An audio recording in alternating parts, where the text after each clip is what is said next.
Thank you, Madam Mayor. Council heard three initiation of litigations. On one matter, there was no action. Council was briefed on the other two matters, which were both code enforcement cases, one on Morningstar Lane, the other on Viceroy. Council voted 5-0 to allow the city attorney to commence code enforcement. All right, thank you very much.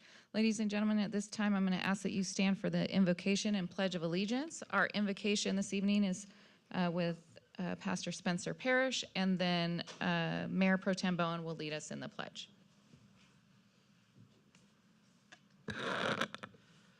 Thank you, Madam Mayor. Let's pray. Heavenly Father, we thank you. God, we thank you for this great city, its residents and businesses, God, that we pray a blessing upon our community, Lord, our homes, our businesses, Lord. And we just pray for our leaders, that you bless them, uplift them, and give them wisdom and guidance as they make decisions on and behalf and for our city. And we just thank you for this in Jesus' name. Amen.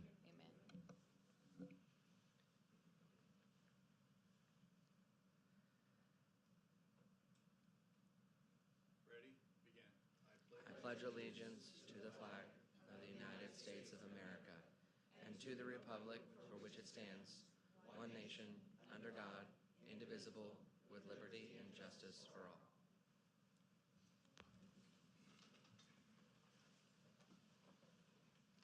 All right. At this time, I'm going to go ahead and call up Glenda Chavez from Waste Management for a presentation.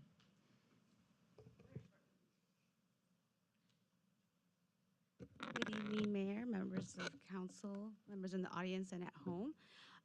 This is kind of like one of the highlights of my time coming up here to the podium and speaking to you is to recognize our 2026 scholarship recipients. As you know, with our new contract, we have established a program where we're giving educational scholarships to Norco residents who attend either Norco High School or JFK. And this year, we had 4 recipients, and I have to say that you all should be very proud of the young men and women that are coming out of the city because they have a good foundation, and I'm confident that they're going to excel in whatever they do. So I wanted to ask that we recognize them tonight. They just actually graduated yesterday, so the fact that they're here is appreciative. I know it was a busy week for them, but I will be calling them up, and so that way we could give them their certificates and also take a photo with them. So first is Georgia Bailey Amarante. Is she here? Yes.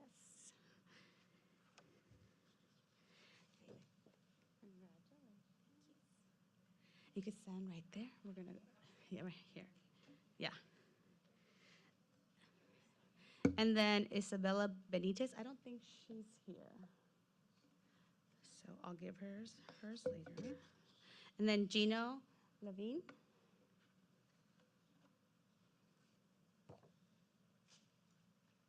Congratulations. And then Elaine Dayanara Quintero. Congratulations. So before you have your 2026 Norco Community Education Scholarship recipients, and each one of them is getting $2,500 to go towards their educational expenses.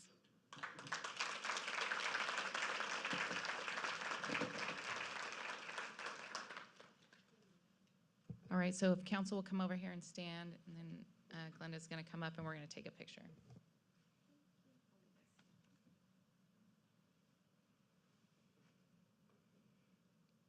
Okay. Yeah.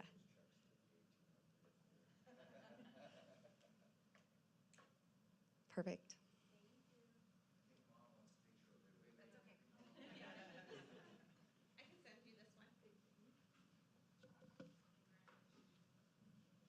Thank you. All right, thank you, Glenda. At this time, we're going to move on to item number 1 on our council agenda, which is our reports from regional boards. We're going to go ahead and start with Councilmember Bash.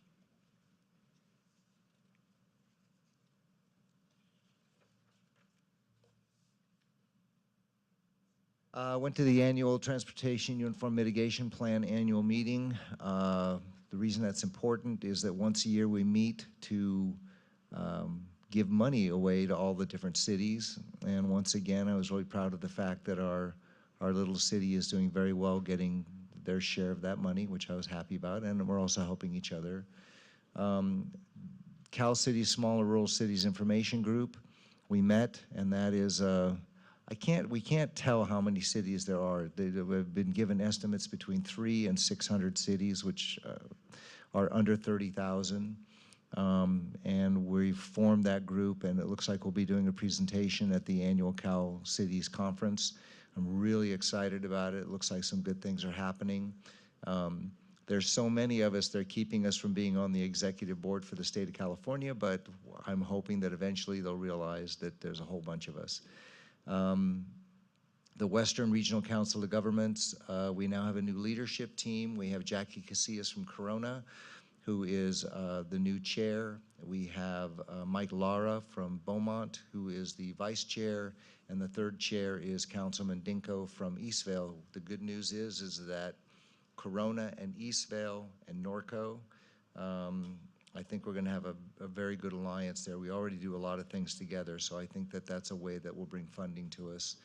And then the Western Riverside County Conservation Authority, very good news. We got probably the largest grant we've gotten in the history of the RCA, $11 million from Congressman Calvert, and it looks like we are going to get another $6 million on top of that. So if you don't know what that is, what you do is if you want to build in one area in Riverside County, what you do is you mitigate. Let's say you're disturbing a habitat or there's a species that's protected.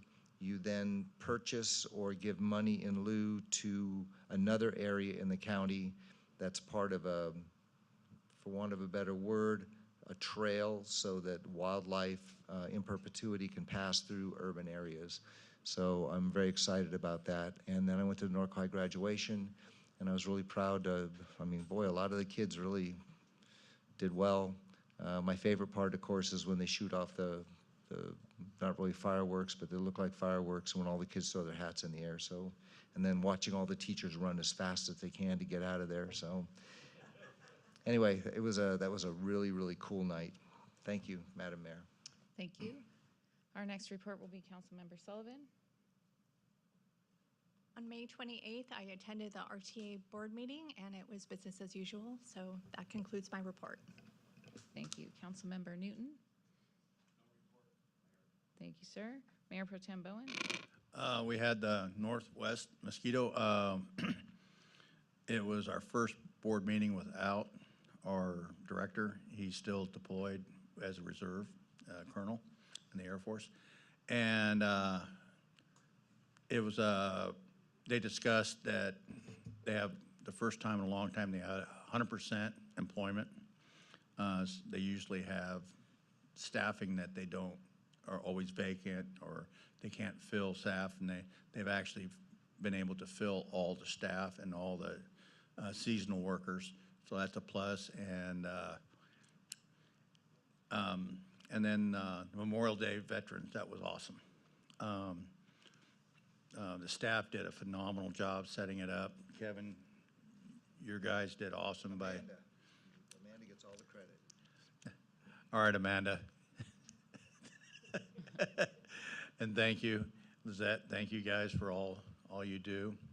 And Mary, you did an awesome job on speaking. And that's all I have.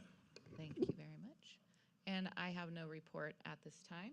So that's going to take us to item number 2, our public comments. So I'm going to call upon the city clerk at this time. Madam Mayor, I have 2 written communications and a third that was just handed to me. We also have 3 speaker cards. We have, is it Sue Bacon? Okay, so she wants to speak on item 5B, so we'll hold. Okay. Yeah, Well, that's we fine. have We'll hold Bonnie. that one. I'm sorry. That's okay. I have Bonnie Slager. Okay.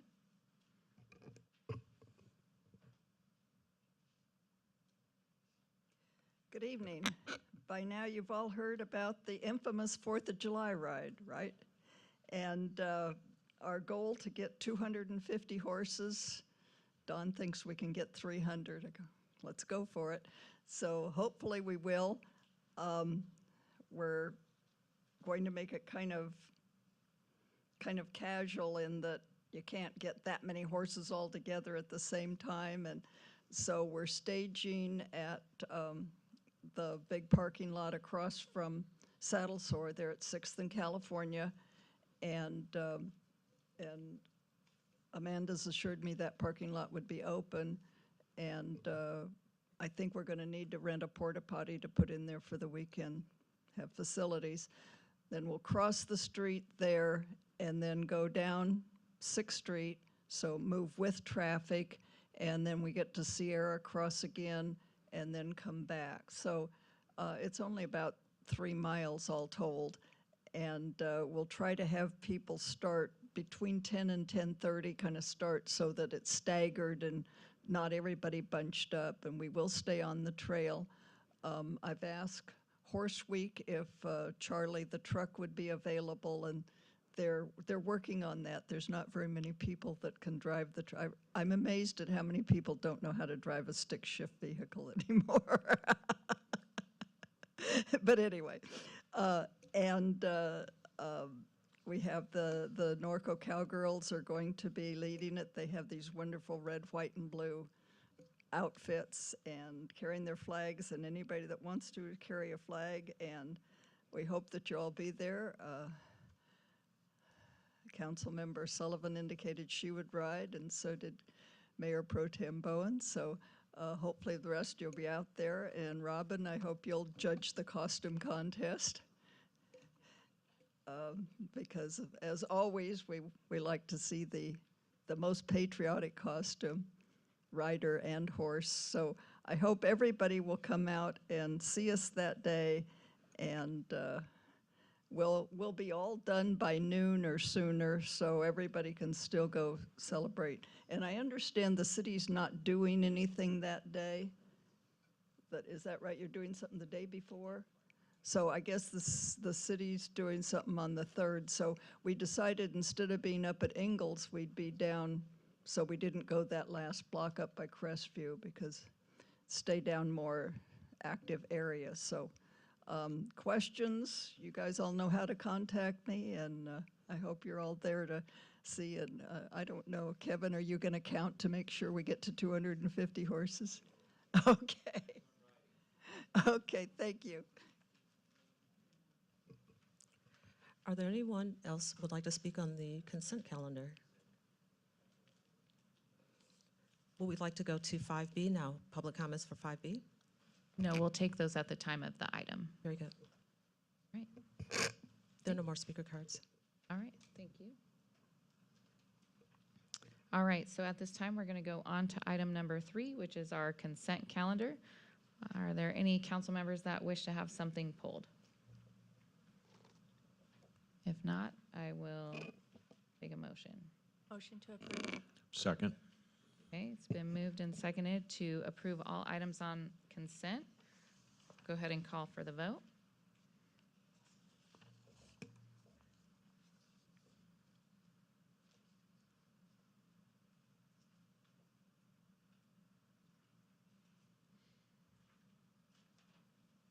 I'll take an oral vote, starting with Councilmember Bash, Yes.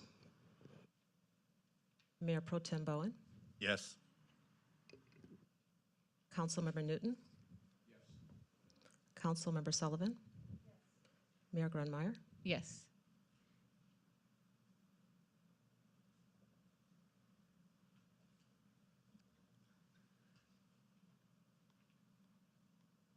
All right, so that's going to take us, so that passes 5-0. We're going to go to our discussion items, 5A. And I'm going to go ahead and call on our Deputy City Manager Hamilton to introduce our speaker on this topic. Good evening, City Council. Tonight we have Dennis Brooks from AMMA Transit Planning tonight for the presentation for Title VI. Thank you, Amanda. Good evening, Mayor and Council members. Thank you for having me this evening. And I think we have a presentation.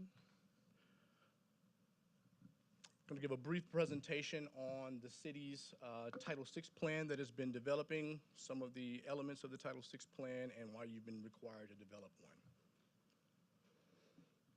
So Title VI is a provision of the Civil Rights Act of 1964.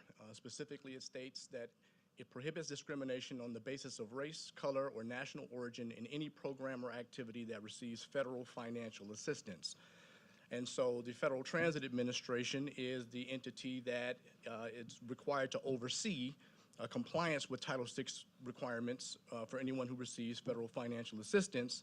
And that applies to you because about 2 years ago, the city submitted an application to Caltrans for the FTA Section 5310 Enhanced Mobility for Seniors and Persons with Disabilities Transportation Funding Program. Long title, but we just called it the 5310 program. And basically that was for a new transit vehicle for the Seniors on the Move program. The city was successful in that grant application, but in order to receive the new vehicle, the city must have an approved Title VI plan and submit it to Caltrans for final approval before you can get your contract and receive the vehicle. In terms of the basic requirements of the Title VI plan, one of them is to identify a Title VI coordinator. And so the city has identified its community services supervisor as the Title VI coordinator. They are responsible for implementing Title VI procedures, making sure any Title VI complaints are addressed, training staff on Title VI requirements, and then developing the Title VI plan. Also, you have to develop a public participation plan where you look at the outreach activities of the Seniors on the Move program, who they're coming into contact with, what types of materials you're putting out to the public, and whether or not any of the individuals that you're working with require language assistance, which leads us to the language assistance plan, which requires a 4-factor analysis that basically says that you're going to do an analysis to find out through demographic data how many residents in the city speak languages other than English and who might have a limited English proficiency when it comes to speaking English. And then also to monitor and evaluate the plan over time, making sure that all the requirements are met, that you're responding to any complaints, and that the plan is being updated every 3 years. In addition, the additional requirements are to disseminate Title VI information to the public, and one of the ways you do that is through the Title VI notice that is posted on the city's website. It just talks a little bit about what Title VI is and what an individual's rights are under Title VI. You also have to translate Title VI information as needed, and I'm going to talk a little bit more about that in 2 slides, but anything that the Seniors on the Move program is putting out to the public, if it is a required language to be translated, it should be translated from English to that language as well.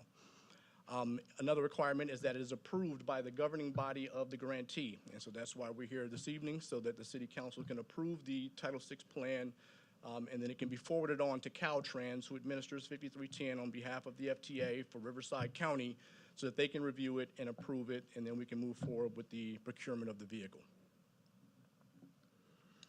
A little bit about the creation process. So my team met with the city staff, the administrative staff who oversees the Seniors on the Move program, to understand how the program works, how you communicate with the public currently, what the outreach activities are. We also met with drivers and some of the call taker staff to get their opinions on the same subjects. How are you communicating with the public? What materials are you communicating with them? Then we discussed the current marketing activities, and developed the Title VI plan and the complaint forms and the Title VI notice on behalf of the city, and had them posted on the city's website. And then back to the translations a little bit. So what we did is we took the American Community Survey data for 2023. It's the most current census data that's available for language spoken at home. And of the city's total population of 24,123, 68% of the residents only speak English. Of the city's population, a little over 6,600, or 27% of the population, speak Spanish. But within that, a little over 1,800 individuals, or 8% of the total population, speak English less than very well. And so that's the group that we would consider a limited English proficiency group, which then triggers, because it's at 8%, it then triggers the FTA's threshold of 5%. Any LEP, limited English proficient population in the city that exceeds 5% should have any communications or materials provided to the public translated into that language. And so that's the basic spirit of the Title VI plan. And when it comes to languages, there are some other languages that are spoken in the city, like Mandarin and Cantonese and Tagalog, although those languages did not rise above 1% of the total population, so you're not required to translate those materials into those languages, although it is a good practice, especially if the Seniors on the Move program is encountering those individuals and they represent a larger portion of the ridership, to make sure that they have materials translated into their language as well. And so I hope that was brief enough. I'm happy to take any questions on the Title VI plan, but I know we're asking you to approve the plan. There's a copy of it in your in the agenda, and once the plan has been approved, it can be then forwarded on to Caltrans so that they can submit to the city a standard agreement or a contract for funding, and then they can then order the vehicle on behalf of the city. All right, thank you very much for your presentation. Dennis, does council have any questions about the presentation? Any questions? All right, you did a good job. No questions. Thank you. All right, so then, again, the recommendation is to adopt Resolution 2026-50. Is there any discussion? Okay, is there a second? Second. Okay, it's been moved and seconded. We'll go ahead and call for the vote.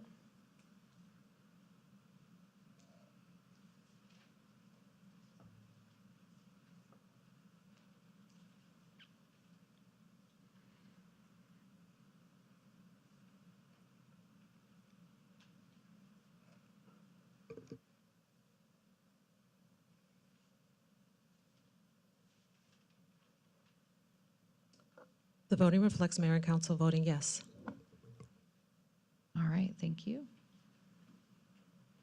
Going on to item 5B, it's the discussion of the proposed demolition of Building 509 at the Naval Weapons Station, Norco campus. I'm going to call on Bill Wilkman for presentation, please. Good evening, Honorable Mayor, members of the City Council.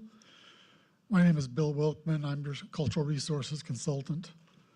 Tonight's item has to do with Building 509 on the Naval Weapons Station campus.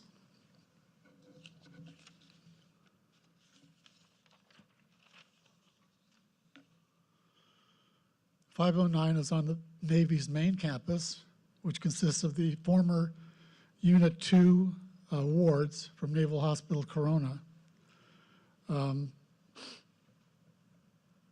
It's also known as the inner compound, and is where all the research laboratories are located. And Building 509 is in phase 1 of that complex. The Navy is required to consult with the city in accordance with Section 106 of the National Historic Preservation Act. The Navy is required to give the interested parties an opportunity to comment and to make those comments known. The Navy is not required, however, to implement any of those comments. So I'm going to go to the slide presentation. This slide shows where Building 509 is located in the complex. And these are typical 500 series buildings in the complex. Building 509 would be similar to these. Here's an aerial photograph, a bird's eye view of Building 509. And here's an aerial view of the proposed building. You can see that they've attempted to mimic what's there with the roof shapes. However, the elevations are unlike anything else in the 500 building compound. It lacks any windows of significant amount, and it's considerably taller than anything else in the compound. This is a rendering of one end of the building. As you can see, the architectural character is unlike anything else in the inner compound. And Councilman Bash is going to be commenting on Building 515, so I'll go back to my report. The Navy's undertaking, as contained in Attachment A, calls for the complete demolition of Building 509 and its replacement with a new building on the same footprint as Building 509. The Historic Preservation Commission reviewed this matter at its April 14th meeting. The Navy had a representative at that meeting, but that representative was not familiar with the project and was not able to answer any of their questions. So the commission decided to continue the matter to a special meeting, and in the meantime asked the commissioners would put their concerns in writing and submit them for inclusion in the staff report for the special meeting. The special meeting was held on May 13th, 2026. There was no Navy representative there. The Navy, when I contacted them afterwards, said they did not get notice of the meeting.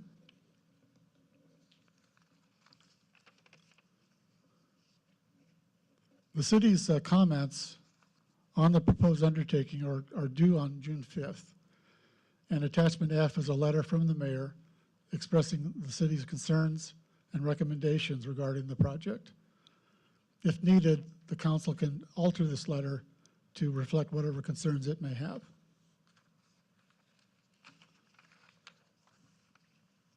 There are 3 recommendations. Recommendation 1 is that the Navy redraw the undertaking plans to contain all aspects of the proposed use of Building 509 to the inner walls of that building, leaving the exterior untouched. Recommendation 2 says if recommendation 1 is not feasible, that the Navy would build a new building elsewhere on the compound that would have the same architectural character as the existing building. Item B of recommendation 2 is that the Navy, if they can't build a building on the property that would accommodate the uses, that they build a building elsewhere in the Navy's arena to accommodate the uses of the building. And recommendation 3 is that if recommendations 1 or 2 are chosen, that the plans would be returned to the Historic Preservation and Agricultural Heritage Commission for its review and comment. And I would suggest the council consider a 4th recommendation. This has been a very difficult consultation. The Navy has not sent people to these meetings that know anything about the project. When we asked them to send a representative to this meeting, the Navy said that's not our responsibility. That's the responsibility of the Lieutenant Command. And they referred us to the Lieutenant Command. We did contact the Lieutenant Command and ask for somebody to be at the meeting, but I received no reply to that. And I don't know if anybody's here at this meeting. It's not the city's responsibility to be finding people to come to these meetings. The Navy issues the consultation, and the Navy is responsible for administering it. And for the Navy to tell us to go talk to the Lieutenant Command is really completely ridiculous. So I think that it would be appropriate, if the council agrees, that included in that letter would be a statement that we believe the Navy did not act in good faith as required by Section 106. And that concludes my report. Any questions you have, I'd be glad to answer them. Does council have any questions for Bill? Okay. Mayor Pro Tem Bowen, you have questions? Yeah, I'm looking at the new rendering, Yes. and it really, and I'm looking at it, it's not showing a lot, but it's like changing the whole look of it compared to the old Spanish texture. It is. It is, huh? Yes, it is. Now, is there any way of being able to make it presentable to so it looks more like, or do you have any ability to do that, or? The only thing we can do is make recommendations. The Navy receives them, and then they decide if they're going to implement them. So we have no direct control over what happens to it.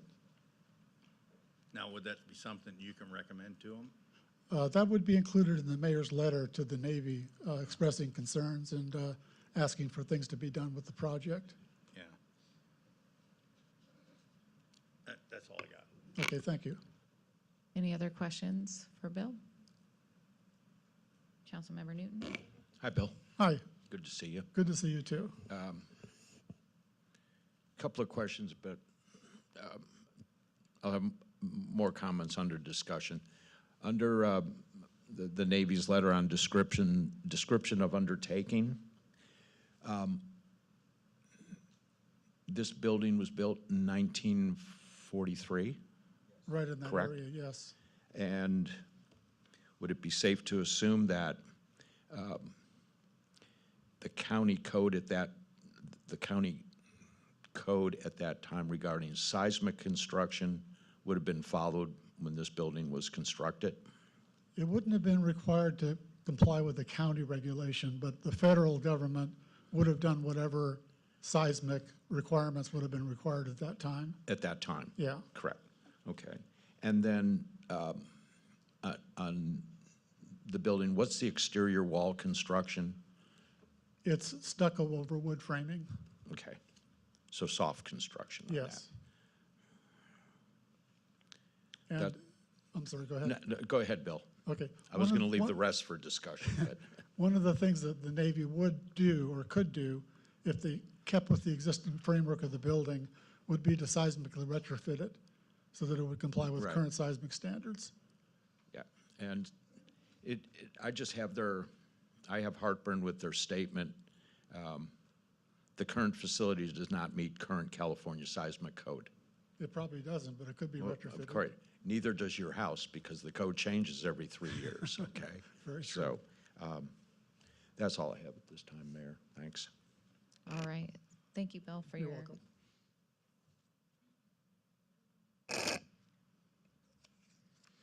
So we had public comment on this item, so I'm going to go ahead and call for public comment on 5B at this time. I have 3 speaker cards. Ms. Sue Bacon.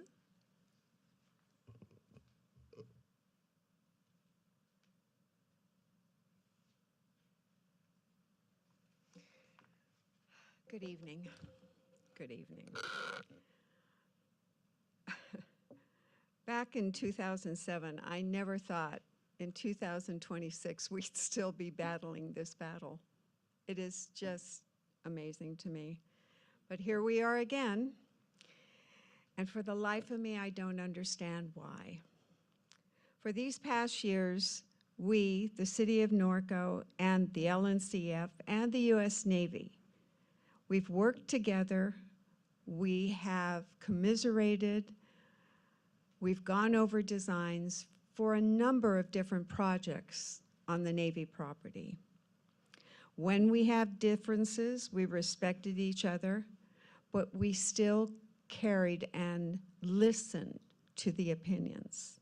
It doesn't seem that the Navy is even showing up to hear those objections.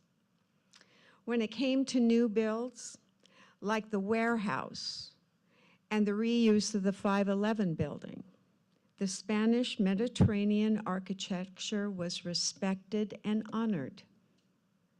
The new build of that warehouse had the coins on the sides, the corbels. It's a warehouse, yes, but it fits with the flavor and the architecture of the property. The warehouse was beautifully done. And even in the 511 building, properties of the original building were reused and incorporated. It was respected. The precedent has already been set. This has been done since 2007. It's been set. We've worked together and we've made it work. This is a proposed demolition of a building, a historic building. And the reconstruction, at best, is an attempt of mid-century architecture.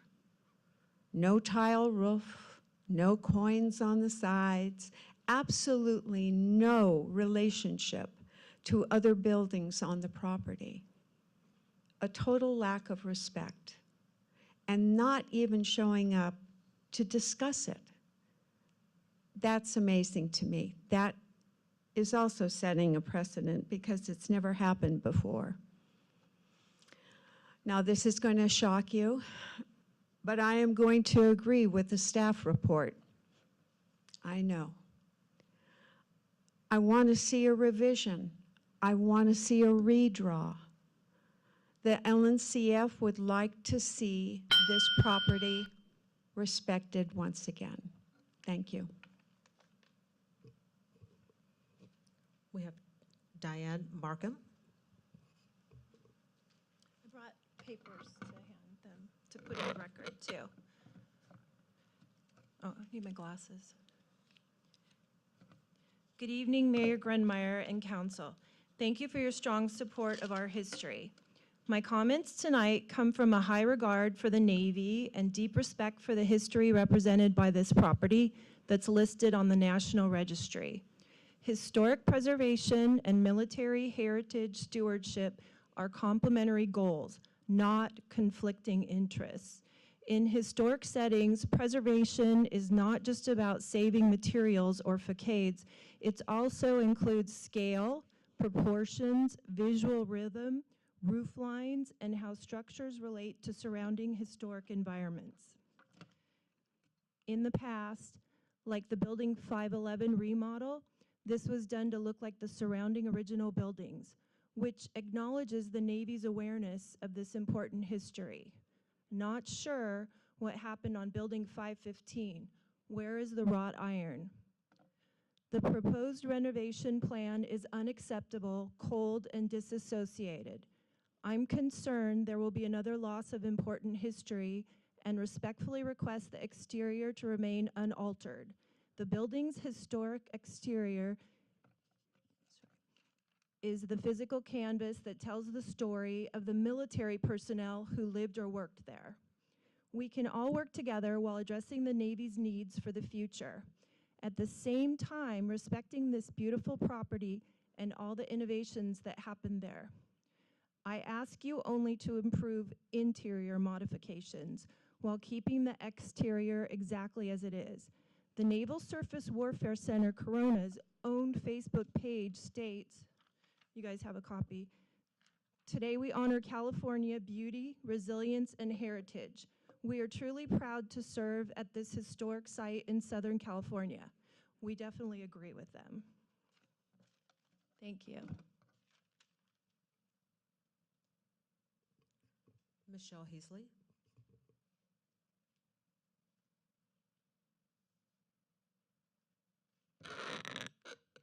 Good evening, Mayor and Council. My name is Michelle Heasley. I'm on the Historic Preservation and Agriculture Commission Committee, and I would like to recommend that you do go with the staff's recommendation on this project. Unfortunately, I see a lot of flaws in the design, and I have laid them out in a letter that was sent to you guys earlier today, and the same comments were sent to the Navy as well after the first meeting with them. We did not hear any response back. The overall scale and design of the building does not fit in with the campus. It is not an adapt and reuse project. It is a full demo. The seismic retrofits can be done on this, and they are planning on doing that at the chauffeur quarters, keeping the shell and doing seismic upgrades. So I do not understand why they cannot do that with this project. I would be willing to sit down with them. I know they're in Huntsville, Alabama, but I would be willing to sit down with them and give recommendations on how they could change the design to fit in the building or design a new building adjacent that would fit in with the overall environment and campus design. Thank you very much for your time.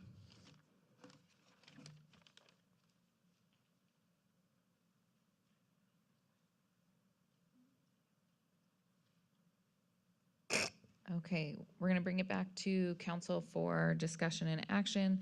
And I know that during the presentation, Bill said, Kevin, you had some comments on building 515, if I'm not mistaken. First off, I want to thank you, Michelle. I really appreciate your input. She's an architect, and I really appreciate the fact that she really flagged this and did a lot of work. I read through this, and I I really appreciate it. Thank you. And in fact, I appreciate the LNCF, I appreciate the commission, I appreciate Bill. This is really frustrating, like Sue. This is a very unique site, and it's really interesting that when we first started Naval Surface Warfare Center Corona, they didn't know the history either. And if you go on their websites, they now cite the history that Bill and I have created and the LNCF. I love that they say, truly proud to serve at this historic site in Southern California. Well, if you talk to the Don Fippo or to NAV, the NAVFAC folks, which is the Naval Facilities folks, they say there is nothing historic here. It's absolutely ridiculous. It's now our position that the keeper was properly notified of this project, and by statute, she missed the deadline, the Navy missed the deadline, so this is listed on the National Register of Historic Places. That is our position at this time. Now, I don't know what the fight's going to be to move forward on that, but the point is, they acknowledge it's historic. The Tenant Command, even some of the folks at Seal Beach, one of our frustrating things that has occurred is that while we meet with the local folks, and they tend to agree with us, there's nobody from NAVFAC, and what they do is they go behind our backs, they send emails, and they do everything they can to destroy our credibility and to discount what we have said. The reality is they have been misrepresenting this property since 1968. And I'm not going to go into all that, but I can absolutely prove that, and it's very frustrating. Literally, the city of Norco has spent thousands of dollars and thousands of man-hours trying to establish the historic nature of this site. Where this is at is this was the only sanitarium built by the U.S. Navy ever in their history. Now, there are two other instances. They converted temporary or old Army bases and made those sanitariums, but this was the only from the ground up sanitarium ever built by the United States Navy. It was built in two phases. Phase one, which is permanent construction, it's stucco on wood, and then you have another one that was a little bit less. Now, phase one has weeping mortar pillars, it has tile roofs. These are the phase one are very structurally sound because they have to hold a tile ceramic roof. Phase two doesn't have the weeping mortar pillars. It had an asphalt roof, and they're just a little bit lighter construction, but they still match the Spanish colonial, Spanish Mediterranean, rancho style, and they were also designed by one of the greatest architects that ever lived in the state of California, Cloud Beelman. All of these things, when you look at what this Navy would submit, they never include any of this information. In fact, and I kind of disagree a little bit with Bill, I don't believe these are 500 series. These were absolutely designed. They are, but they're a step above. They were designed to be wards for tuberculosis patients. And literally, this became the West Coast Center for Tuberculosis for the entire Navy, and I would argue actually for the entire United States, until they built in temporary Army barracks, another one in Sampson, New York, which didn't last very long. We have a schizophrenic thing going on here. We were told what happened is when Scott came, and I hate to use his name, but quite honestly, the way we've been treated, especially Bill and I, when I read emails that go back and forth between the different organizations, to the Keeper, to the Advisory Council on Historic Preservation, to SHPO, the things they say about Bill and I are not forgivable. Because the truth of the matter is, one of the things we've consistently asked for is just talk to us. We're going to win because we know our stuff. The one time we had a historian from the NAVFAC folks, Bill, it was in front of the State Historic Preservation Commission, and he just obliterated them, literally obliterated them. They had no argument because they had no truth behind their arguments. So one of the problems I have is they keep saying it doesn't touch anything historic. That isn't true. But anyway, so Naval Surface Warfare Center, what they're saying is that, well, this is Seal Beach's project. Seal Beach is saying, well, no, this is NSWC's project because they're upset because Scott wasn't ready for those questions. That's not my fault. That's not our fault. But ultimately, it's the NAVFAC folks. And one of the things I'd like to include in the letter is that from now on in our Section 106 consultations, we have a historian that literally we can say, look, we are now under protest going to submit to the state of California again our submission, our nomination under protest because your critique of our nomination initially was literally full of falsehoods.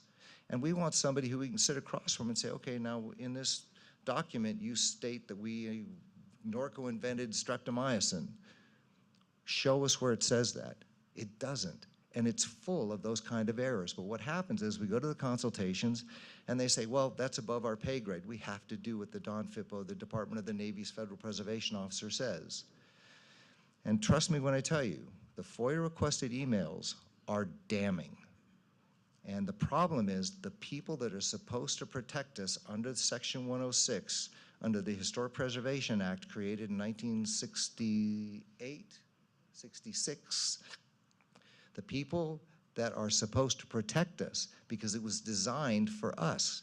So that if we thought of something historic that we thought was of value, they are the ones that are supposed to side with us. Well, when you read the emails, they're all friends, they all get together, they're all buddies, and it's very frustrating.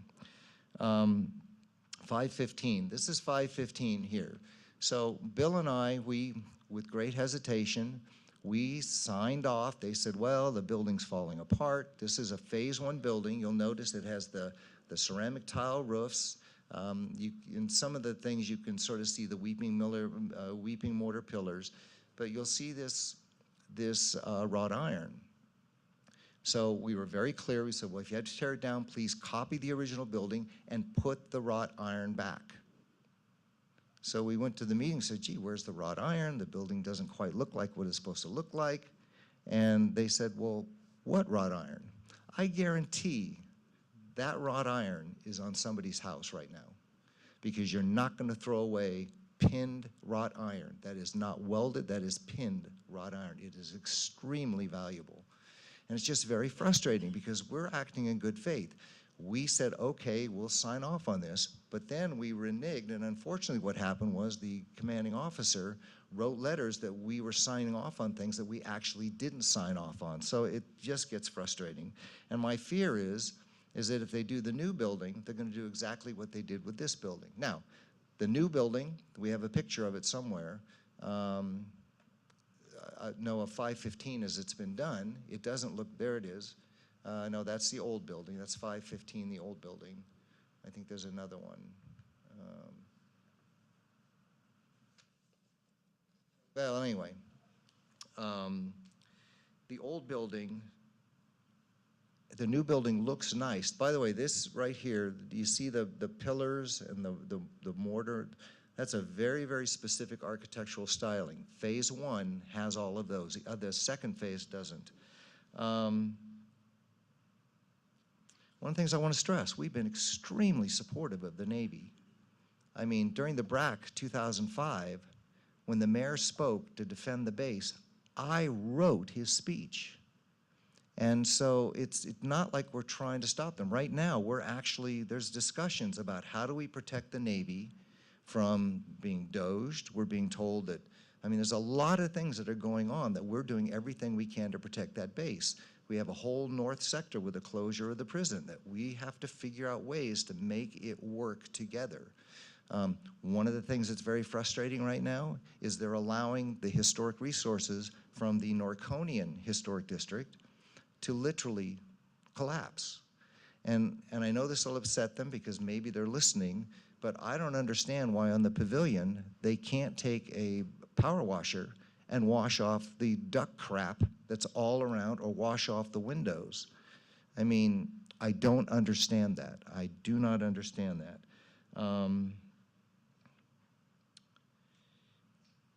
One of the mottos, in my opinion, of Norco is we're not just Horsetown, USA, we're also a city that lives by the motto, we never forget. We built an entire memorial to those folks that died in action, died in service, or died due to service-related illness or disease. 5,000 to 10,000 Marines and sailors died on that base between 1941 and 1957. And they want us to pretend that didn't happen. Now, I walked this property with a man named Dr. Thomas Snyder. He is considered the #1 authority on naval hospitals on the West Coast and probably the nation. He has told me that there is no other site that is so intact from World War II in terms of the architecture, in terms of just the fact that it is historically, architecturally intact. And it's very frustrating because I'm very sure that when the Navy submitted this project, they would say no historic resource is being touched. And that's just simply a lie. It's only because they want to not, I mean, they directly lie about the property, but they also lie by omission. And it's just extremely, extremely frustrating.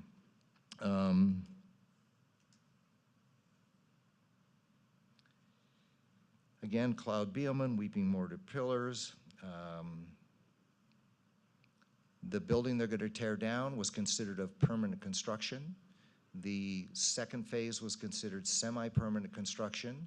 One of the things that for years they said, it used to be, if you're looking at that picture where you see the windows and the walls, they would say, well, it's lost its historic integrity because those were originally full glass panes because your tuberculosis patients would sit in those porches, and that was one of the ways they facilitated a curve. By the way, most of them didn't live. This was called Death Valley. If you got in trouble as a staff member, as a corpsman or a Waive or a nurse, they sent you to Death Valley. And they had to actually patrol around the lake, Marines, because the death was so horrible that guys would literally run down to the lake and try to drown themselves before they choked to death. But one of the things they always forget, and yet they don't forget in their own history, is when these were redesigned in 1950, 1951 to become the preeminent Navy's fusing laboratory, amongst other things, they act like that's a very important history, which it is, but you can also include that era in terms of this alteration. But the truth is, when you look at this alteration and compare it to 1943 when these were built and 44 when the semi-permanent ones were built, it looks the same. And so it's just extremely frustrating to me that they're going to literally, in the middle of this complex, they're just going to totally change the architectural feel of this one-of-a-kind, very historic site. Interestingly enough, when the sanitarium was formed in 1946, they began the VA streptomycin, VA, Navy, Army streptomycin studies, which eventually led to the end of the sanitarium era. So literally, this was the only Navy hospital and had the largest number of patients literally in that study, and eventually led to the closure of this facility in 1950.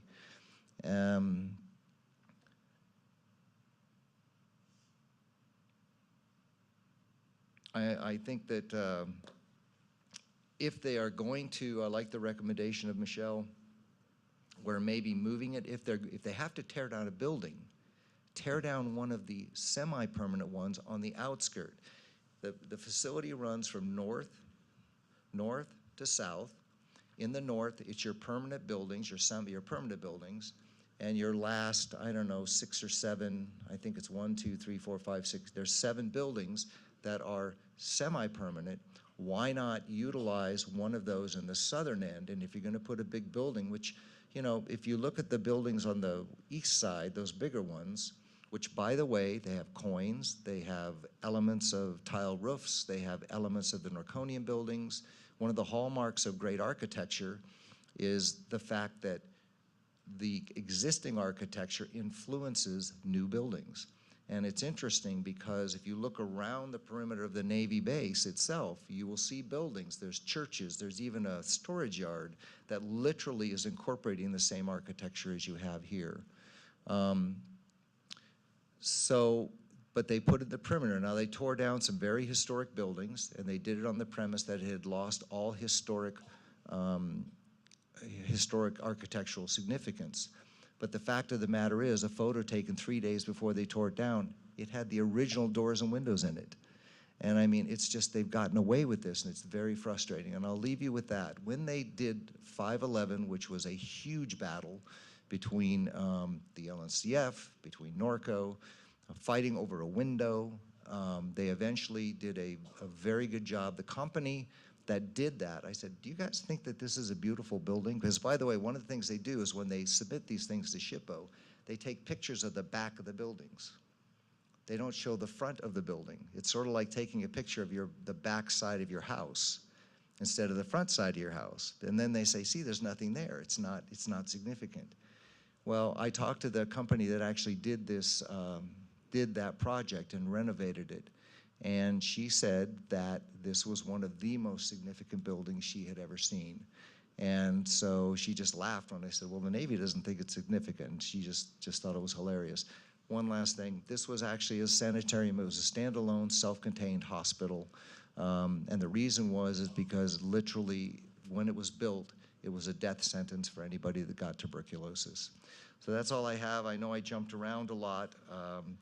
20 years of frustration sometimes kind of gets the better of me, but I totally concur. And again, I really think we need to say from now on, we have a qualified historian that can answer questions. And I know we're going to put them on the hot seat because truthfully, they cannot factually defend their documents. They cannot do it. That's why they will not allow us to ever be in a room with them. And I'm hoping that the keeper, right now we're battling that thing, and I'm hoping that the keeper will eventually meet with us, but she will not find it pleasant. So that's all I have, Madam Mayor. I totally concur with the recommendation. And again, Michelle and your commission, I really appreciate the hard work on this. I looked at your report and I just went, wow, this was awesome. And Bill, thank you to you too. Mayor Pro Tem Bowen, any discussion? It's kind of hard to talk after Kevin after. I agree with everything Kevin said. Councilmember Sullivan? Yes, it is definitely hard to follow Kevin with all of his knowledge and the history of this very important site. I have to agree that the proposed building just does not belong there at all. And yes, I'm not in favor of this and would like to do the recommendation of keeping the building and having them try to restore it or build something else that would match somewhere else on the property. Councilmember Newton? Thank you, Mayor. Always have to appreciate Kevin's comments when it comes to history. Also want to recognize the comments by LNCF. It's always appreciated. I'd like to just expand a little bit on Commissioner Heasley's letter, if I could. And Bill, if you have to jump in on any of this, I'm just still have heartburn on the Navy's letter on description of undertaking. Just within that, it just seems to me that all they're doing is raising the BS flag and just trying to smoke screen this. The statement on that I mentioned before, the current facility does not meet current California seismic code. Therefore, the renovation would result in substantial portion of the existing facility being demolished. The slab and portions of the foundation would remain. The proposed undertaking would reconstruct the building on the existing footprint. So it's just clouded to me what they're trying to throw at us with it. It's that, let's say this, in Navy terms, the foundation is the anchor, okay? And in the seismic terms, it's to the larger items to address is lateral movement and torsion, which is twisting. The the method of attachment in a renovation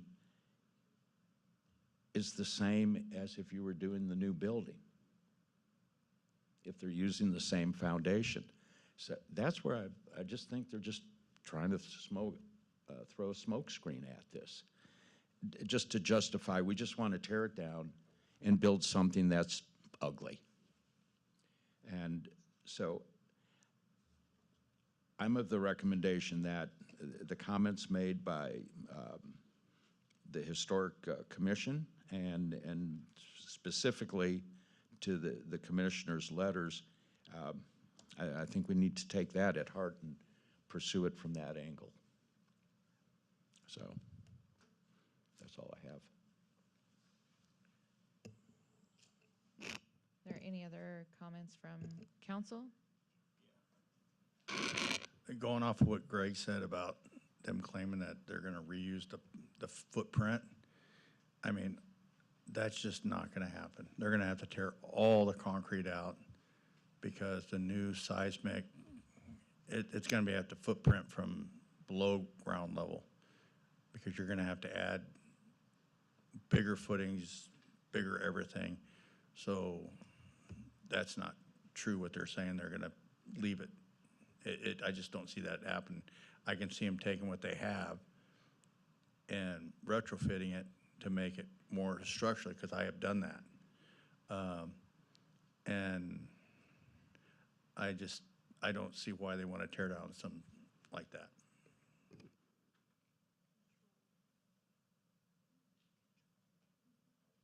All right. Any other discussion? So the recommendation is to have the letter to the Navy, which the draft was already in the packet with the recommendations 1, 2, and 3. Mr. Wilkman made a recommendation for number 4, inserting into the letter that the Navy didn't act in good faith with their section 106.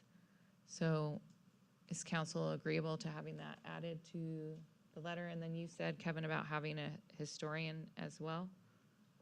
Well, a historian, under section 106, I want a historian that rather than nobody can answer any questions, I want one that will, you know, when we put that nomination, that Bill just crafted again to say, when they rebut it, I want them to be able to, someplace where we can defend it, rather than having to work our way all the way up to the commission again, which, by the way, unanimously supported our decision and actually literally laughed at the Navy.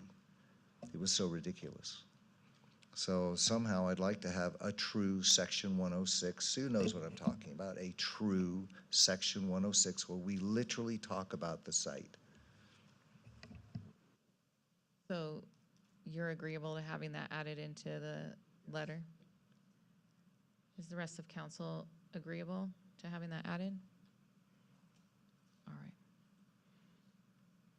So then I move that we adopt staff's recommendation as presented with the addition of the request for a proper section 106.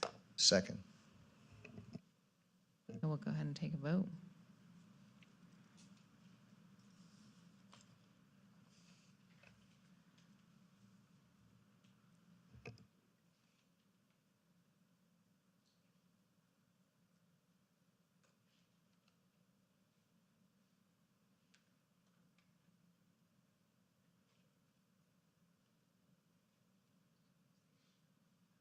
Councilmember Newton.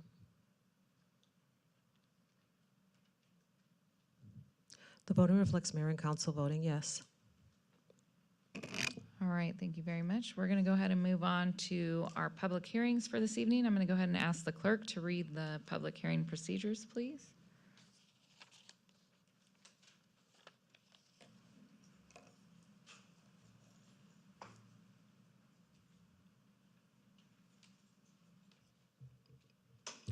This is the time and place where persons wishing to address the presiding governmental body regarding the consent calendar or other items within the subject matter jurisdiction of the legislative body, but not separately agendized, may be heard.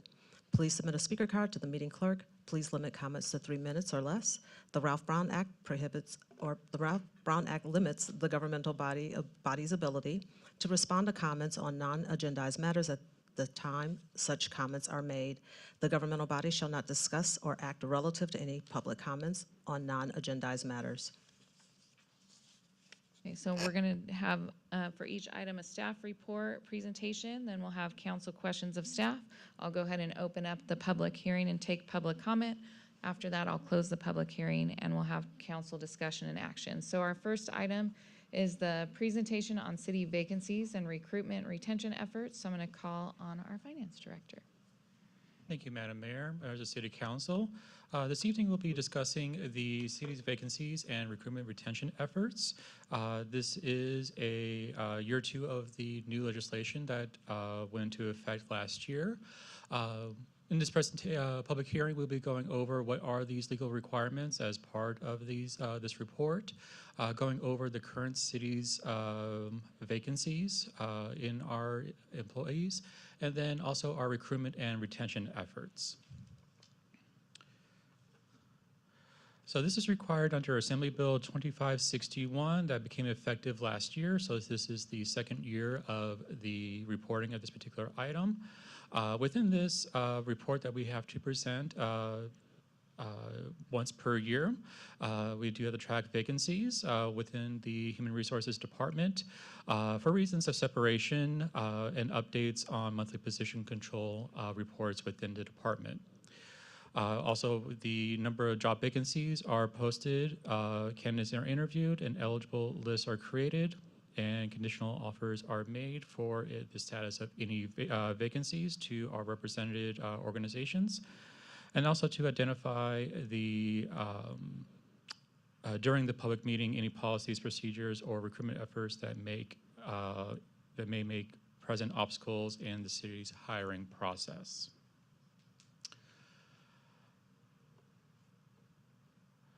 So as mentioned previously, the presentation has been made annually and before the city adopts its annual budget. The city's recognized employee organizations, NGEA and the UWUA Local 606, are entitled to make a presentation if the vacancy rate for their respective organizations exceeds 20%. If the vacancy rate does exceed 20% threshold, they can then request additional information such as total number of vacancies, number of applications received for their respective positions under their MOUs, number of days completed for the hiring process, and the ways the recruitment process can be improved to help improve that vacancy rate. Within the fiscal year 25 and 26 operating budget, the council did authorize a total of 87 full-time equivalent positions. This does exclude any part-time and limited-term staffing members. As of mid-May of this year, the city has a total of 15 vacancies, which reflects an overall vacancy rating of 21%. Human Resources does continue to monitor these vacancies, as well as begin monitoring these to establish a certain procedures to help with that vacancy rate. As noted before, the 20% threshold is respective to each represented organizations. So NGEA is at 19% with a total of 6 vacancies amongst their 32 positions. UWA does have 1 current vacancy amongst their 20 positions. Here we have the total of the 15 positions. They are in very different stages of the recruitment efforts. Some are currently in background, some are pending recruitment, depending on the type of position and the expected result of the applications being sent out. And then also some have open recruitments that are essentially open until filled. We continue to review applications as they are received and review them in bulk and on a periodic basis. Some positions are on hold as they are currently being fulfilled in a contractor capacity. As far as our retention efforts, for every position that we do go out and recruit for, we do post it on primarily on our NeoGov Insight platform. This does put every single one of our open positions. Also, depending on the position, we do also put on we do target advertising sources, such as posting on associated boards for respective organizations. So, for example, we were to look for a particular clerk in a particular field, we would then post on their particular site. As far as our retention efforts, we do periodically perform classification and compensation studies. We do foster professional growth and development through training and development. Part of our work here, we try to maintain a work-life balance. And we do maintain a robust onboarding process as we try to put our best foot forward, as you will, as they start their employment here with the city. Our recommendation as part of this report is to open the public hearing, to hear any public testimony, and to receive and file this presentation of the vacancies and recruitment retention efforts. That concludes staff's presentation. Happy to address any questions. Thank you, Joshua. Any questions on this side? Any questions on this side? Councilmember Newton? Joshua, just somewhat of a clarification, please. On, I'm taking this report basically as a statement of fact, and that any discussion on any of these vacancies would be done like in a budget meeting, in a budget workshop. This is just more of, here's where we're at today as a statement of fact. That's correct. Okay. And one question with that, under the vacancy on Public Works Manager, bargaining group is mid-management. I thought that title had been changed, that we... Yes, that was reclassified to my recollection. That was previously the Deputy Public Works Director. That was recharacterized to Public Works Manager, correct, City Manager? Yes. Is that right, Lestat? And because I remember something about where we were looking for more water sewer experience with that. Correct. It was a Deputy Public Works Director position slash, it was long, engineer. Deputy City Engineer as well. Okay. So this is the changed vacancy title. Correct. That's based on our recent recruitment posting under that title. Okay. Thank you. Thank you, Mayor. Yeah, any questions? Okay. I don't have any questions. I'll probably have some comments in a bit. So with that, I'm going to go ahead and open the public hearing. Madam Clerk, do we have any cards on this topic? Madam Mayor, we have no comment cards on this matter. Anybody? Close the public hearing, bring it back to council for discussion and action. Any comments or discussion over here? On this side? Okay. Can I get a description of a robust onboarding process, other than just throwing somebody into the fire? That is the jobs I'm sure you experienced when you came on. So a description is we walk through the employees of the city's various policies and procedures.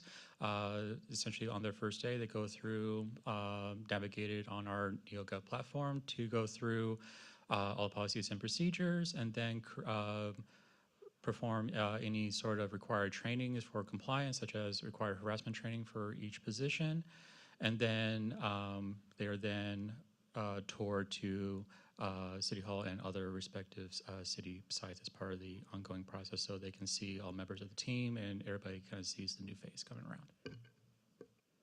And then the other question I had, NGEA is very close to the threshold for being able to comment on this particular item. Has there been any discussion with them prior to getting to the 20%, potentially getting to the 20% threshold of that they have that opportunity or what that might look like?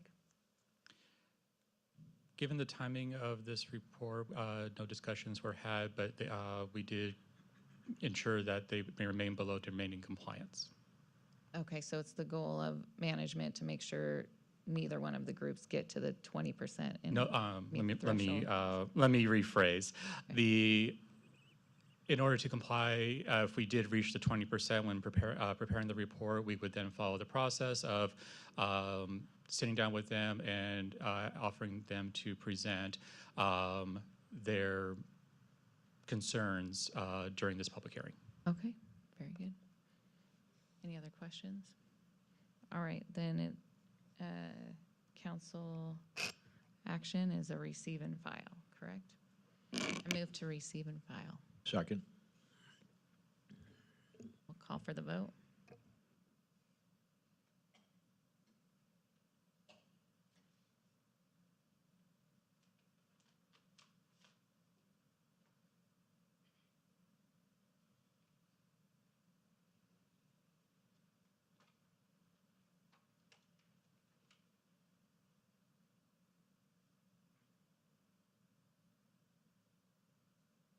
The voting reflects mayor and council voting yes.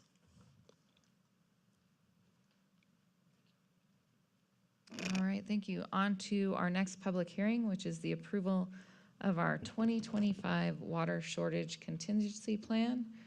Our Public Works Director.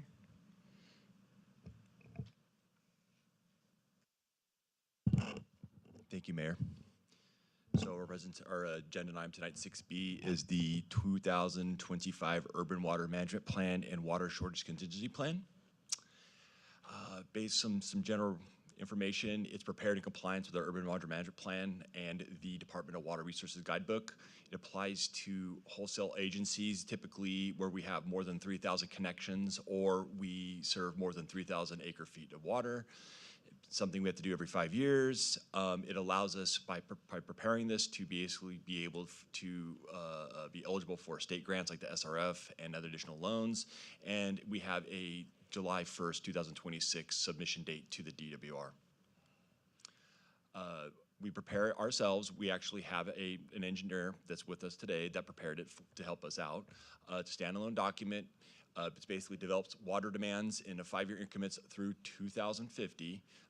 It reviews the existing project water supplies to meet demands, coordination with the regional suppliers to evaluate water supplies and quantities and impacts during drought conditions, and evaluate measures to ensure water reliability. Basically, we're just making sure that we have water for the future, and this is basically a document that allows us to kind of identify those things and make plans to address them. So some kind of specifics here. We have about 15 square miles in Norco where we serve. Population is about 25,800, approximately 7,960 service connections for everything. We have groundwater wells, treatment plants, storage reservoirs, pump stations, and about 120 miles of pipe.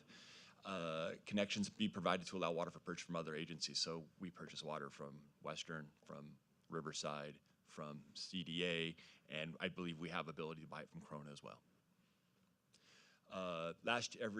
Average water use was about 6,600 acre feet.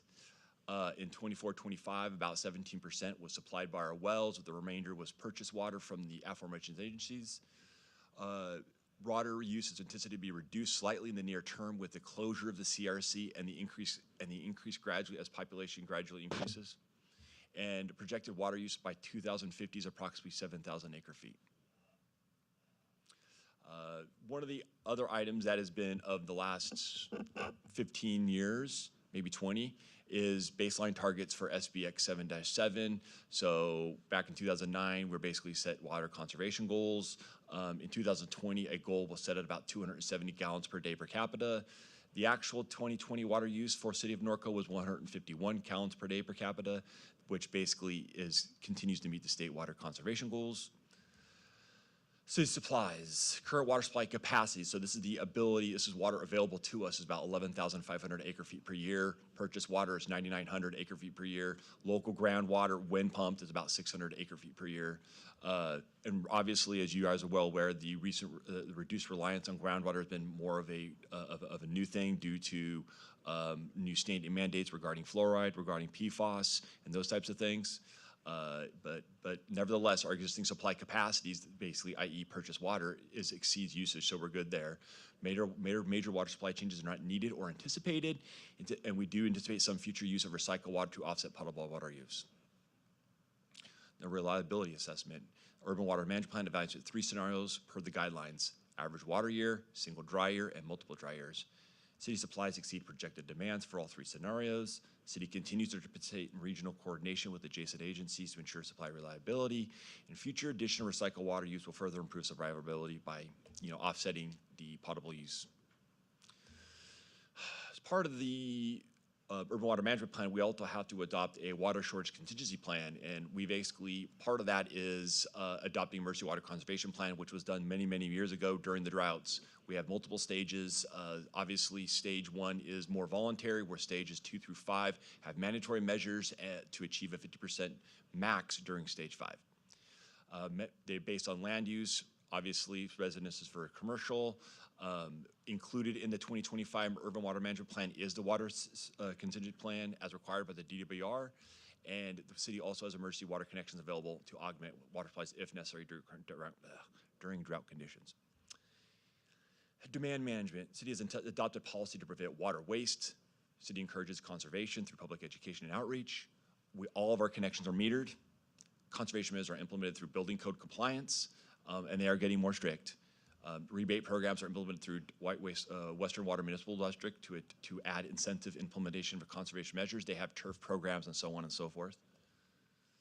All right, so basically the meat of it is, the process, I should say, is we basically hold a public hearing for the preparation of the Urban Water Management Plan and the Water Shortage Contingency Plan per the requirements. We have the hearing, like we said. We basically go before council, we hear the public, we get it approved, and basically we submit the document to the DWR with the contingency plan. And based on even though the water shortage contingency plan is a part of the Urban Water Management Plan, the state requires that we adopt them separately. Hence, our recommendation is to open the public hearing, adopt resolution 2652, approving the 2025 water shortage contingency plan, as well as adopting resolution 2026-44, approving the City of Norco 2025 water management plan. That concludes my presentation. Have ever any questions, and the engineer is here for any other questions as well. All right, thank you for the presentation. Councilmember Newton, any questions? Thank you, Mayor. Since I just went through this with CDA on our plan, but Sam, what I was looking for going over this plan was in your statement on water shortage planning, the city has emergency connections, water connections. What are those? We have, beyond what we normally purchase, we have actual water connections with Corona as well. So CDA, Western, Riverside, and Corona. And up to how many acre feet is our agreement with City of Corona Water? I'm not exactly sure. I'd have to check on that. Okay. But I know that we do have, with Western, we have a 4,400 acre feet take or pay. Right. But I believe that plan actually can produce up to over 7,000 acre feet if need be. Yeah, if you could find out about that, other than just saying that we have a connection, I'd like to know what's available. Other than that, good job. Thank you, Mayor. Councilmember Sullivan, any questions? Mayor Pro Tem Bowen, any questions? Yeah, on that 17% that we get from the well water. Now, what prevents us, and talk to me like I'm a 5-year-old, because that 17% that we mix in with our water, the 17% we use, can we use that as reclaimed water? You know, because we have to reclaim lines, like for our parks and stuff. So if theoretically, and I don't know how much we're using in our parks as far as water, but if we could figure out a way of using just well water only for our parks, like they do down in Silver Lakes, I believe, correct me if I'm wrong, and we could cut our usage down, we could save money on drinking water by just using our well water, which is, we're not gonna be able to use it eventually like we have talked before. We can use that as reclaimed water and ship it to all our parks and save money. Is that something that we've looked into, or? Well, yes and no. Our current infrastructure for reclaimed water is minimal. We have a line that feeds the RCRA plant that goes across the River Road Bridge, up Bluff, all the way to its connection with Bronco, through Bronco, hits Western, goes north on Western, hits Fifth, goes east on Fifth, goes over the freeway, basically twists and turns a couple ways through. Long story short, it makes its way to the park over by Ingalls. That's the only infrastructure we have. So we'd have to expend a lot more money to kind of branch that out. There's a possibility to do that. The big thing is looking at what the cost of recycled water is versus the cost of running that treatment plant and going from there. Yeah, it just popped in my head as we can't use our well water anymore. We might be able to use it, and what's the harm as far as like animals go? I wouldn't give it to animals. It'd be non-potable. Unpotable? If I'm not treating the water for PFAS, for fluoride, for iron manganese, for arsenic, arsenic's the big one, it's a heavy metal, we would not want that to be something that anybody ingests. Okay. Councilmember Bash, any questions? All right, so I'm going to go ahead and open the public hearing. Are there any comments on this item? Madam Mayor, I have no speaker cards for this matter. All right, close the public hearing and bring it back to council for discussion and action, remembering that there are requests for two separate resolutions. Motion to approve the first recommendation. Second. It would be for Resolution 2026-52. Who seconded that? Newton. Mr. Newton.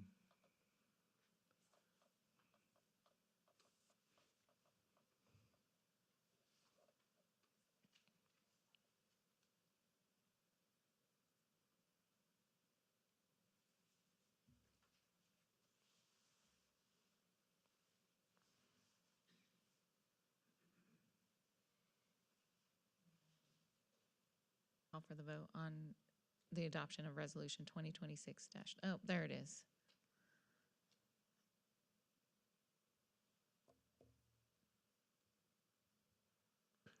Mayor? Yes. I see they're both I listed. thought Councilmember Bash was he stated just the first one? Correct. Yeah, they're Okay. both listed So together. this vote says adopt both, I guess, Resolution 2026-52 and also 2026-44. It's just the We- first one. Madam Mayor, might be better to do a roll call on this in case there's a technology. Okay, sounds good. Yeah, so because we have to do them separately and they're listed together. So we'll go ahead and do a roll call vote on the 2026-52. Councilmember Bash? Yes. Mayor Pro Tem Bowen? Yes. Councilmember Newton? Yes. Councilmember Sullivan? Mayor Grunmeyer? Yes.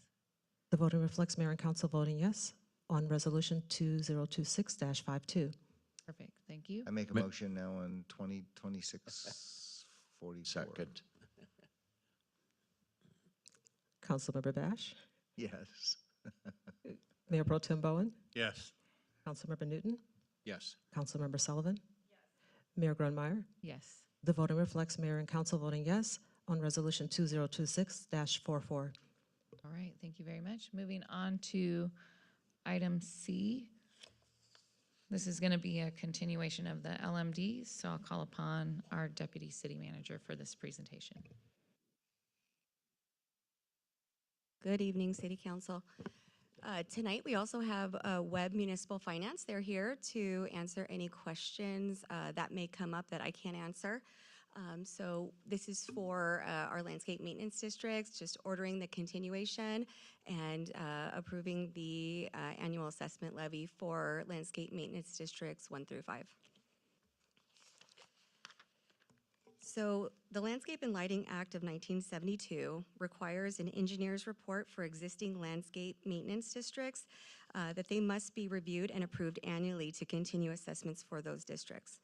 On March 18th, the City Council adopted the resolutions needed for Webb Municipal Finance to prepare the annual levy and collection of assessments for the 5 landscape maintenance districts. Webb Municipal Finance has provided the proposed engineer reports and has incorporated the associated fiscal year 26-27 budgets. In our ongoing pursuit to transparency, city staff, along with Webb Municipal Finance, held a meeting with our LMD residents to present the proposed budgets and engineer reports. 8 residents were in attendance at that meeting last Thursday. And in preparation for this public hearing, the City Council did adopt 5 resolutions for the annual levy assessments on May 20th. Our first LMD is Beezer Homes. On February 3rd, 1999, City Council adopted LMD 1, comprised of 67 lots. The district was formed to maintain landscaping along the River Road frontage of the tract. The maximum assessment rate will be applied to this district due to the lack of reserves. This year, the annual levy will be increased by 5% for an increase of $10.04, with a total district levy of $14,128. The budget is the same, $14,128, with a beginning negative fund balance of $7,500 and an estimated ending fund balance of still a negative $7,311. No capital improvements will be scheduled for this district this year.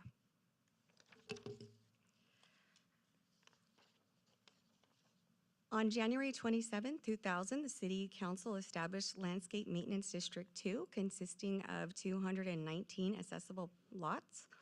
The district provides for the maintenance and preservation of landscape improvements along Norco Hills Road and Hidden Valley Parkway, as well as selected interior slopes, wetlands, equestrian trails, and Norco Hills Park. The maximum assessment rate will be applied to this district due to the lack of reserves.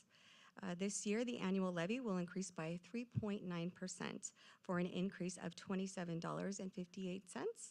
The total district levy for this upcoming year is $201,671. The proposed budget is the same amount, and the estimated beginning fund balance for the district is $20,177, with an estimated ending fund balance of $145,068. It is important to note that the fund balance for this district is increasing due to $91,864 being funded from the city's general fund to the shared community for the shared community benefit. Beginning this fiscal year, the district will begin gradually rebuilding operating and capital reserves to support future capital improvement projects and enhance the district's long-term service sustainability. $77,890 will be collected into the capital reserve collection for future white vinyl fencing.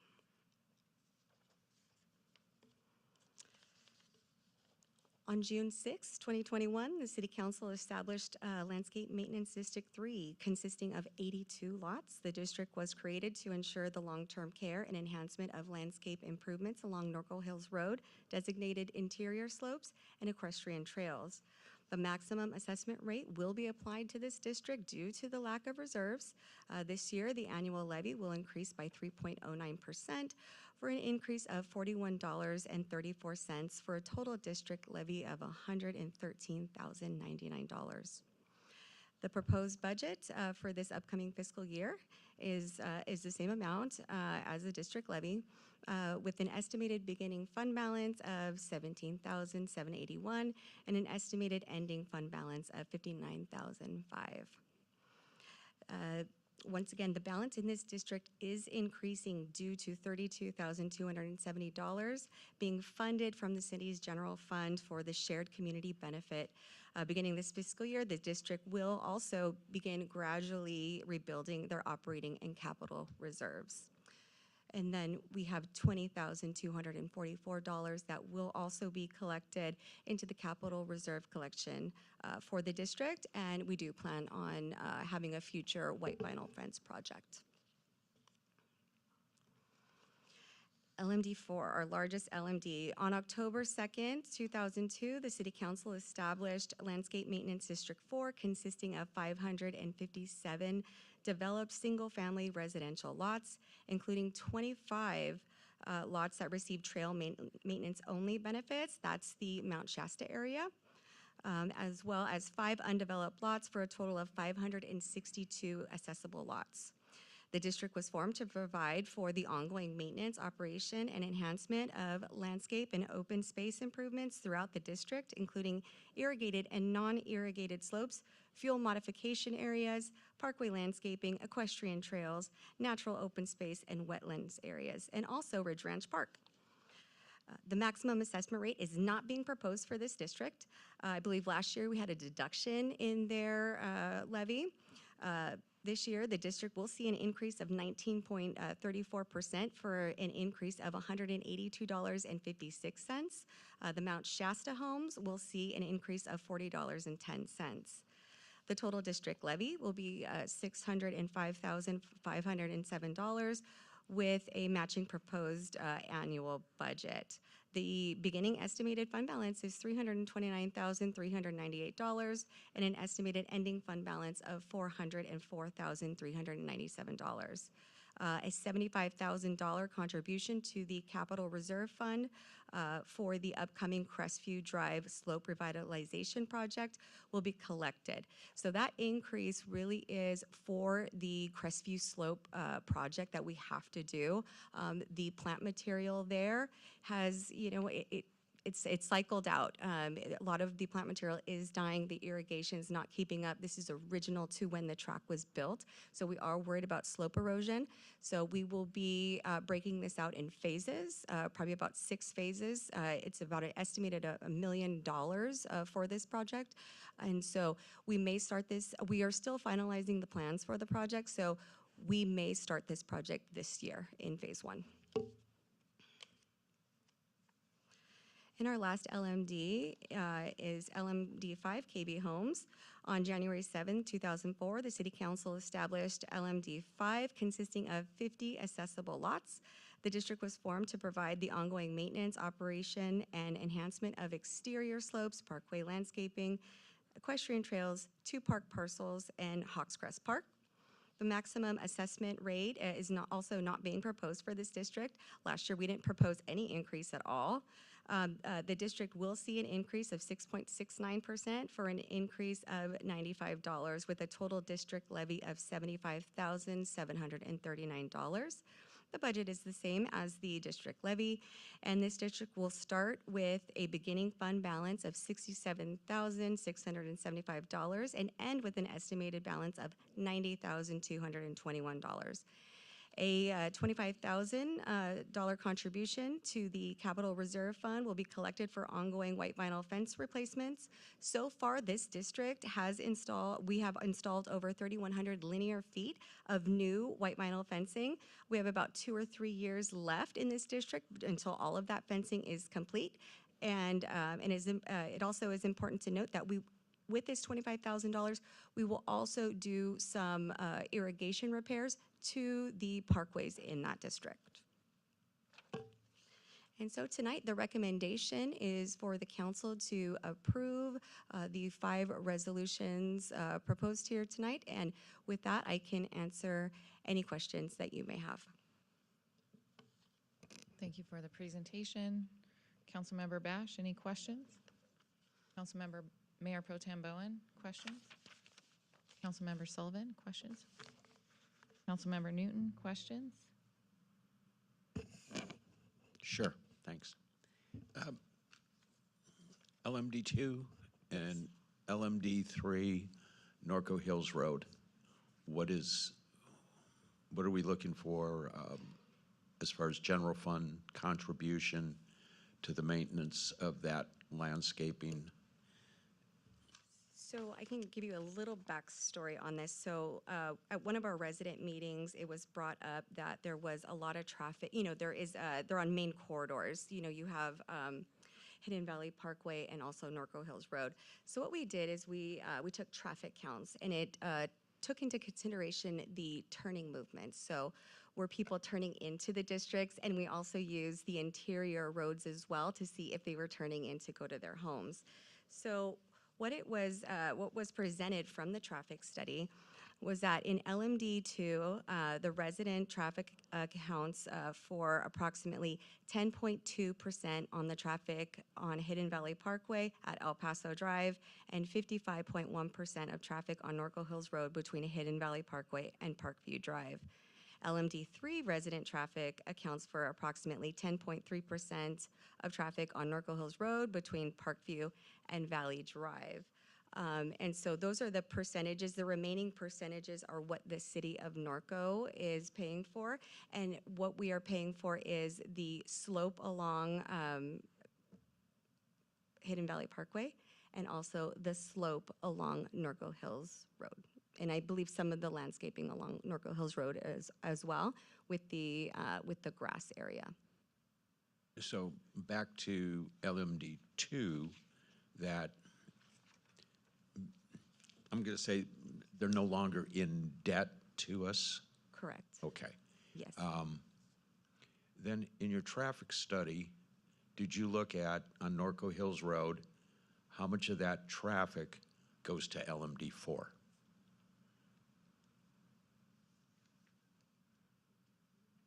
I don't believe, well, a lot of it has to come from LMD4. Either way, if they're either coming from that golf course, or they're coming from upper 4 or lower 4. So at some point, we have a lot of people that drive through Crestview Drive to get to McKinley. So you do have that as well. Okay. So then back to my question. How much are we spending out of general fund on? Yes, out of LMD2, we are spending $91,864 A year. a year. And then in LMD3, we are spending $32,270. Okay. And but both those LMDs also contribute to that. Is that correct, or did we take that away? No, there's a percentage that they do contribute to that landscaping because it does have some of a special benefit to them, correct? And then as those LMDs get healthier, that percentage could change to what's allocated? I don't think the percentage will change. I mean, we could always do traffic counts again to evaluate that, but Not worth it, probably. yeah, the nice thing is that we potentially at some point we will have a 6-month cash flow, and so the city won't have to, absorb that. We will implement CIP projects in these LMDs where they will get their white vinyl fencing. Possibly we could put back the playground at LMD2 and just make improvements because we've been cutting and cutting and cutting for so many years that it would be nice to put back into that LMD. And then before LMD4, the plant material on Norco Hills Road, we don't have to worry about that life expectancy on that plant material for quite a while, do we? You're talking about the slope that we turned off and then it went back to its natural? Yes. Yeah. We're fine with that. It's not irrigated. It's gone back to, natural, a native plant material. Okay. And then just to finish up real quick, my last question's back on LMD4 on Crestview there and Wild Horse, that big slope.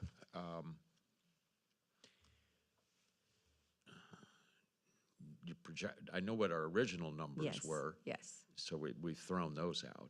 Yes. But you think this is going to be over 5 years, 6 years? I think we're looking at 6 years right now. So we're trying to keep it low. We're not trying to completely, devastate this budget. So we'll pace it out. I want to get through this first year and see where we're at. But yeah, our original cost estimate was $7 million. And we came back, we said there's absolutely no way, and we got it down to $1 million. So We're working with Todd. We're trying to figure out some plant material right now and just do it in a phased, nice and easy approach.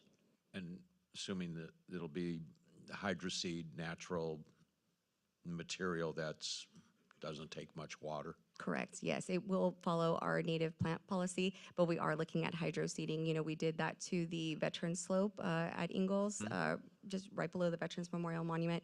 At first, you know, it didn't look so good, but it's coming back and it's looking better. The plants are maturing. So I think we will use something very similar. Okay. Thank you, Amanda. Thank you. Thank you, Mayor.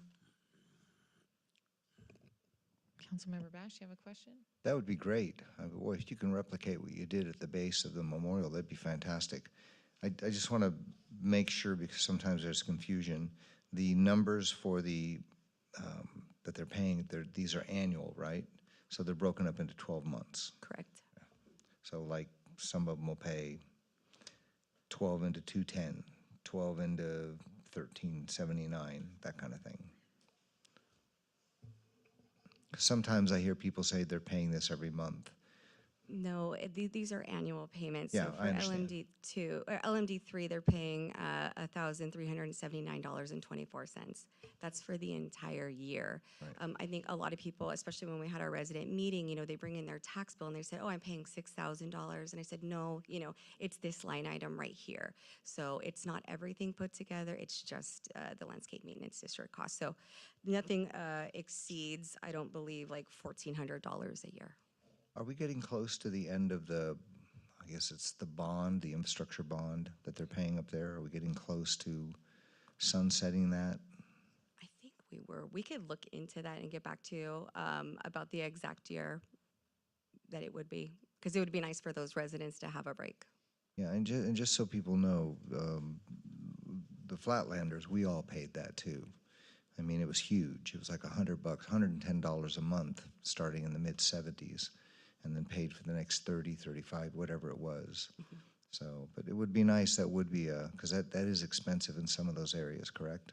Property tax is very high. Yeah. Especially in LMD4. Right. Thank you. Amanda, I just had a question about the folks that showed up for your meeting. Were any of them appreciative that you had gone back and done the work to take on some of those roads as public benefit, or nothing, huh?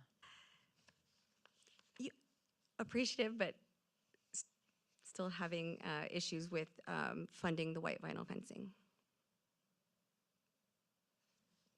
Thank you.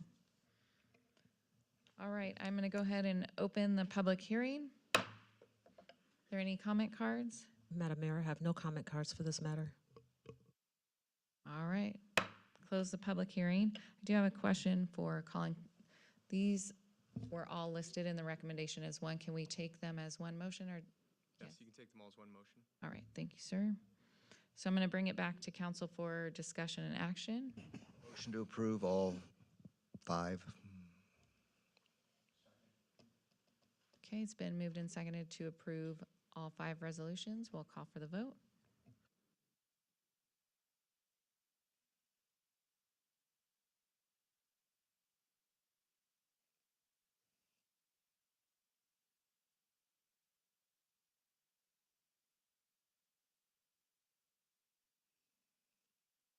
Councilmember Bash?